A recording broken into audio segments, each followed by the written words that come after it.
வணக்கம், வாழ்க வளமுடன். ஒருவருடைய வளர்ச்சி நம்ம எப்படி கண்டுபிடிச்சுக்கலாம் அப்படிங்கிறதுக்கு நம்ம ஜாதகத்துல ஒரு எளிமையான வழி இருக்கு. அது என்ன வழி அப்படின்னு கேட்டா, ராசி அதிபதி எந்த வீட்டில் இருக்கிறார், ராசி அதிபதி எந்த பாவகத்தில் இருக்கிறார், நம் ராசிக்கு எத்தனாம் பாவகத்தில் இருக்கிறார், அந்த பாவகத்தை எத்தனாம் பாவக அதிபதி பார்வையிடுகிறார். அப்போ இதுக்கு பொதுவா நம்ம இப்போ ஒரு விருச்சிக ராசின்னு வச்சுக்குவோம். விருச்சிக ராசியுடைய அதிபதி தனுசில் இருக்கிறார். விருச்சிக ராசியுடைய அதிபதி தனுசில் இருக்கிறார். தனுசில் இருந்து மிதுனத்தை பார்க்கிறார். அந்த மிதுனத்திற்கு நம்ம ஏழாம் பார்வையாக மிதுனத்தை பார்க்கிறார் செவ்வாய் பகவான் தனுசு வீட்டிலிருந்து. அந்த மிதுனத்துல இப்ப சுக்கிரன் இருக்கிறாருன்னு வச்சுக்கோங்க. அப்ப சுக்கிரன் செவ்வாய் பார்வை, சுக்கிரன் செவ்வாய் பார்வை. அப்ப அந்த சுக்கிரன் செவ்வாய் பார்வைக்கு உண்டான பலன் தான் அந்த ஜாதகத்துல மெயினா இருக்கும்.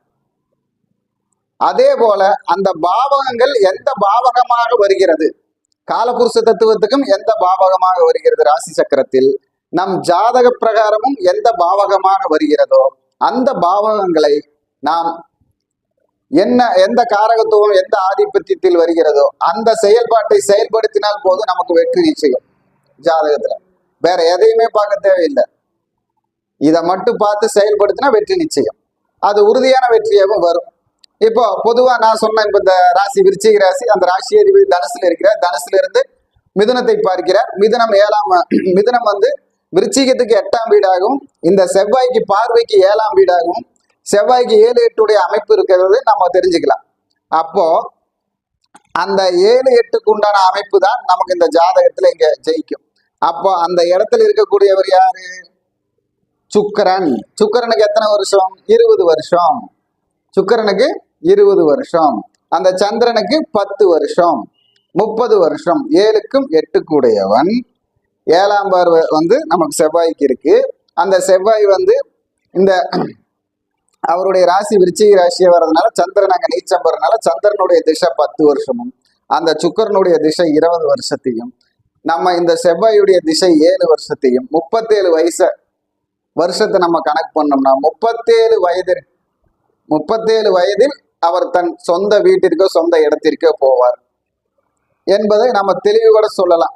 அப்போ அந்த பாவகங்கள் காலச்சக்கரத்துல நமக்கு ராசி சக்கரத்துல எத்தனாம் பாவகமா வருதுன்னா, ராசி சக்கரத்துக்கு இந்த சுக்கிரன் இருக்கும் வீடு 3ஆம் பாவகம், புதனுடைய வீடு, செவ்வாயுடைய பார்வை பெறுவது. அதே அந்த சுக்கிரன் அவர் வீட்டுக்கு 2ஆம் வீட்டில் இருக்கிறார். அவர் வீட்டிற்கு 2ஆம் வீட்டில் இருக்கிறார்.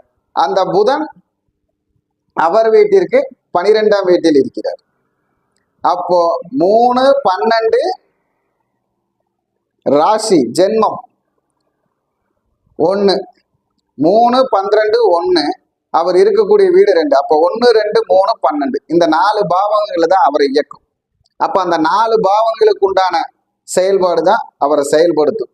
அப்ப 2, 12 தனம், குடும்பம், வாக்கு இது வந்து அவர் இருக்கக்கூடிய இடத்த விட்டு எங்க இப்படி போகுது 3, 12, 1, 12 லாங்ல போயிடணும். அப்ப மேக்சிமம் ஒரு 120 12 ராசிக்கு 10 கிலோமீட்டர் கணக்கு போட்டால் 120 கிலோமீட்டருக்கு அந்த பக்கம் போயிடணும். அவருடைய முன்னேற்றம் அவர் பிறந்த இடத்துலயே இருந்து அவருக்கு முன்னேற்றம் இல்லை. என்ன காரணம்? ராசி அதிபதி 2ஆம் பாவகத்தில் இருந்து அந்த 2ஆம் பாவகம் நமக்கு 12ஆம் பாவகமாக இயங்கும் பொழுது 1, 12 லாங் டிஸ்டன்ஸ். ஒரு பாவகத்துக்கு 10 கிலோமீட்டர் போட்டா 12 பாவகத்துக்கு 120 கிலோமீட்டர் போயிடணும். அப்படி போனோம்னா நமக்கு முன்னேற்றம்.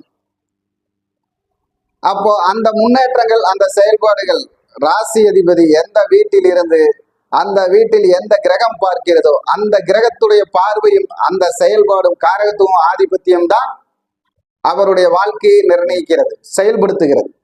அந்த செயல்பாட்டை கண்டுபிடிச்சு அதுக்கு தகுந்த வழிமுறைகளை நாம் செயல்படுத்தினால் வெற்றி நிச்சயம்.